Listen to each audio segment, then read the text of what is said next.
Hey Slayers out there, DTM Shadow Slayer here, and the 2.8 trailer is now upon us, and my god, it was amazing. Sorry that Jordan and Aubrey couldn't make it, they were really busy today, so just gonna be me doing the breakdown. Sorry if you hate me, but tough tits, you're gonna have to put up with it. So anyway, when the trailer starts off, it starts off from where we left off in the secret episode of Birth by Sleep at the Castle of Dreams. And we see Aqua at the Castle of Dreams, and then the road crumbles, which we then pan to a shot of the clock advancing, and then Aqua explains that this happens at the same time as the road is crumbling, and that if only she could make it in time. The road collapsed when the clock advanced. If only I made it in time. Now, we don't actually know what this means. Is it possibly a time travel theme? Is time travel coming back? Do we have to fight against time?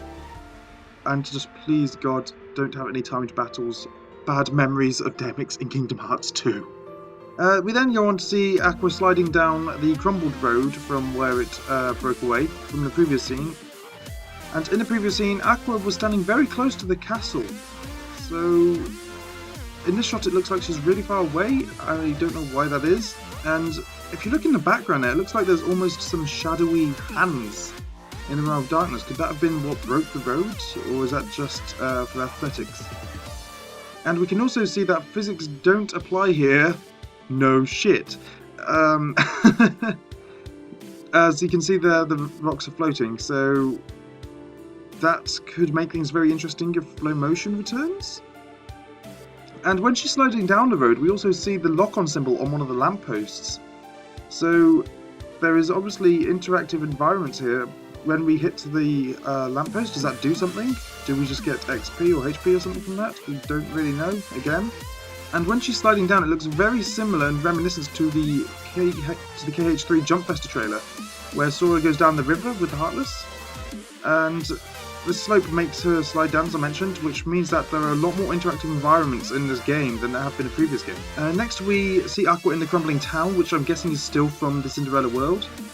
We've never actually been to this area before, because we're in the Castle of Dreams here. I'm going to make an educated guess that this is the town in the world of Cinderella. However, I could be wrong. When Aqua is running along one of the roofs, we see her do her infamous cartwheel dodge. So that is obviously back. She also goes into a roll when she lands, and I don't think this is really anything specific here, but just a bit more detail added into the game. Nice one, Square. Well done. It then looks as though Aqua reaches the town square. This is where things start to get really awesome. First off, I want to point out that Aqua is using Master Ericus's Keyblade, which we received in BBS, which Sora receives in the first ever Kingdom Hearts 3 announcement trailer that we saw. So she still has that, which is to be expected as she hasn't actually met Diz yet, also known as Us and the Wise.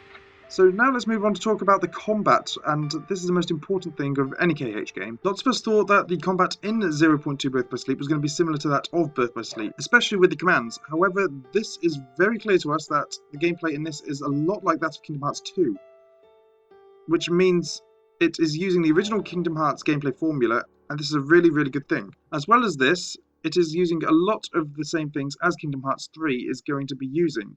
So the gameplay of this will be similar to that of KH3, just probably without the Keyblade transformations, as well as the attraction flow rides, and maybe even the flow motion.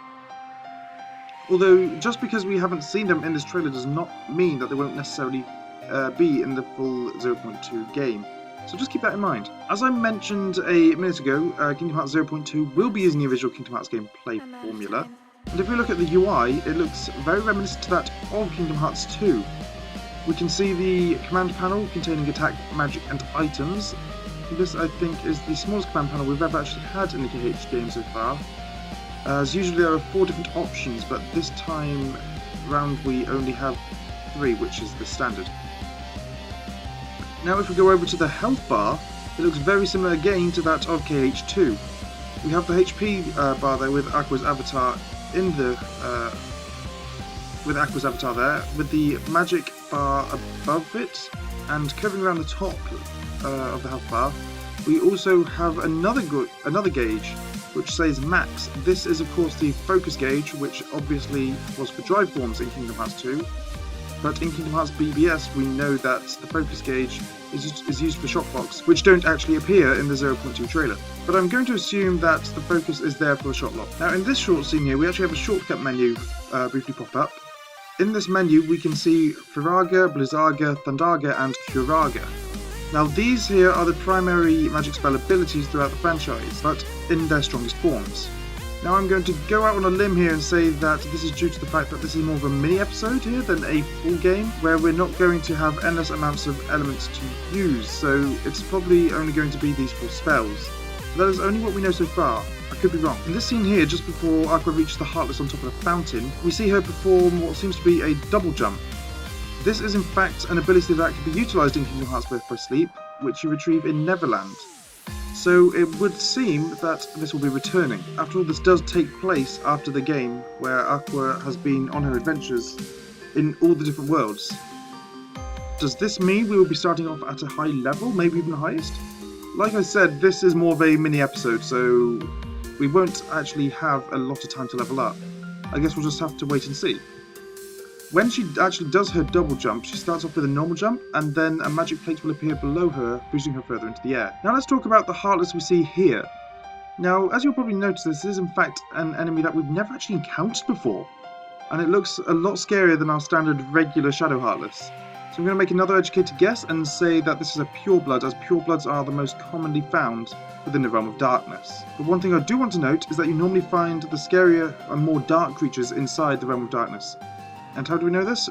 Well, we know this because if you have played Birth by Sleep Secret Episode, you'll know that there is a boss within this segment called the Red Eyes.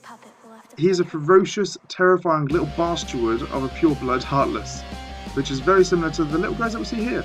Now, if you look at the background, it looks seriously messed up, and it looks like something has gone horrifically wrong. Like I said, this is the Castle Dreams world, but in here it's crumbling away into the darkness after the events of Birth by Sleep. This is the reason why this world looks demolished and absolutely torn to shreds. This is very interesting, as we have not actually seen a world being ripped up by the darkness, well, not a Disney world at least, being ripped up by the darkness and fallen into the realm of darkness itself. So it's very cool to see one of these worlds in this ruined state. It's actually also kind of sad, really, because I was a big fan of the Cinderella film. You know what I've actually seen like this before is the Destiny Islands in Kingdom Hearts 1 when you fight Ansem. The one thing I did notice in this scene here is that there's some sort of winding path in the background there which leads up to this white glowing orb-shaped thing. I'm not entirely sure what this is going to be used for, maybe some sort of save point or something? I don't really know. But I guess we'll just have to find out when we play the game. You will also notice in the top right corner here, it is displaying a gear count with the numbers 1 out of 5. It would seem in this section of the game, Aqua is actually having to collect gears to progress through the world. What these gears are going to be used for, I don't really know. However, we do see a gate later on in the trailer. Perhaps we maybe use them to open the gate? And this area is actually quite white. Could this be the orb thing that I mentioned earlier on? Anyway, could these gears be used to open the gate or something along those lines? Maybe? Or maybe the gears relate to the clock tower which we saw going haywire earlier on. So, like Aqua told us, as time advances, everything starts to decay and crumble away. But if we collect these gears, might this set time straight again, or rewind time, so we can make our way over to the Castle Dreams? I don't really know. I actually like this idea though, because never before have we had to go out of our way to go around the world spaces and collect items to progress through the world. This seems to be a new idea that Square Enix have made, and I personally hope they continue this idea into KH3 because I really do like it. In this next scene here, you will see Aqua using some sort of different looking ice attack. Now, from what I can see, I'm guessing this is Blizzaga, but a more crazy and cool looking form of it. And I really do like this look of Blizzaga, and I can't wait to see more of the new spell aesthetics. I mean, it looks truly, truly beautiful. This is truly the next generation of Kingdom Hearts games. You may also notice that when Aqua is using this attack, a reaction command symbol is present, meaning that you can do more than just simply use this spell. Maybe you'll be able to smash it to make a finishing blow on the enemy? Maybe? You may also notice that when this happens, the command Spellweaver is present on the menu, with a time limit of 30 seconds. I think this means that each different magic spell, you will have a different command style to it, which I think is pretty cool to know, as command styles were one of my favourite things in Birth by Sleep. So what I can see from this is that you will actually be able to activate magic before prompted to use this command. So what I can see from this is that you'll actually activate your magic before being prompted to use a command style, which is where you will press the triangle button to be taken into another command style. This next scene here, we see Aqua use what looks like Thundaga, and yes, it looks crazy, as magic this time around is super freaking intense and flashy, and I absolutely love it. But due to the fact that this is only a short episode, I imagine we will be limited to what we can actually use. Sort of like the demo of Dreams Drop Distance on 3DS. And you will also notice that Aqua uses Thundaga, and then Spellweaver with triangle prompt reappears. In this next shot, we see Aqua standing outside what seems to be the Castle of Dreams again. Now, this scene is one of the most exciting in the trailer, as we see Aqua having to fight a Shadow Heartless swarm. The same swarm that we saw in the first Kingdom Hearts 3 gameplay trailer.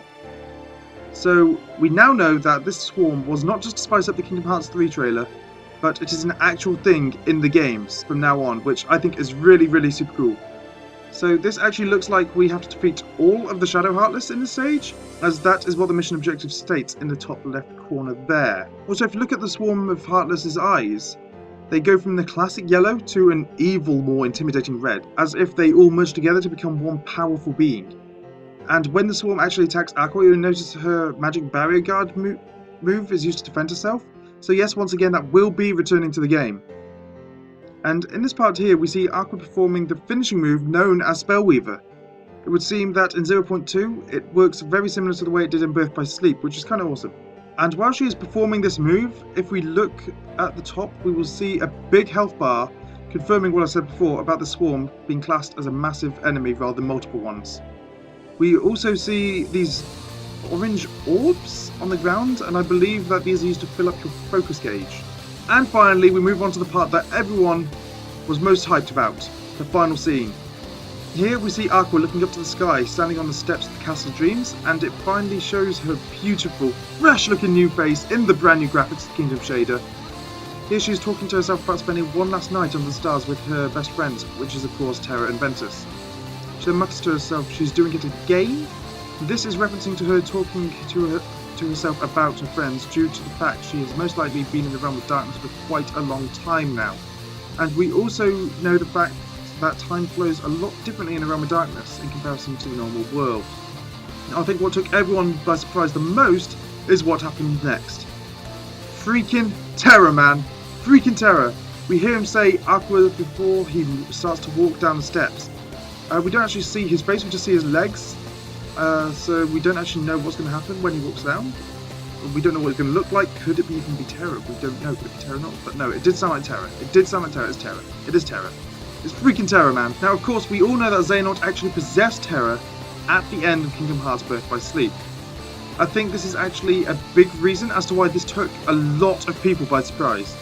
It would actually seem that Aqua has been in the realm of darkness for a very short time, as of course the secret episode took place right after the game itself, and it was very short, and of course 0.2 Birth by Sleep continues where the secret episode left off, as to our knowledge at least. And it doesn't seem that long as well. However, if we go back to what I said before about time flowing differently in the realm of darkness, maybe perhaps 2 days in the realm of darkness could be, I don't know, equivalent to 2, 5, 10, 15 years in the normal world for all we know.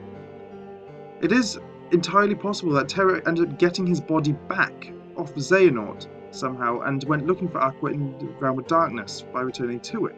Maybe with the knowledge that Aqua was there or something. I don't know, maybe Terra could just be in Aqua's imagination. Going back to Aqua saying she's talking to herself about her friends again, maybe causing her to have hallucinations or something. Another option could be that the realm of darkness is actually playing with Aqua's mind, making all sorts of crazy stuff happen. We know that the environment is completely nuts, so it isn't actually out of the question. And that is it for the breakdown of the 0.2 part of the trailer.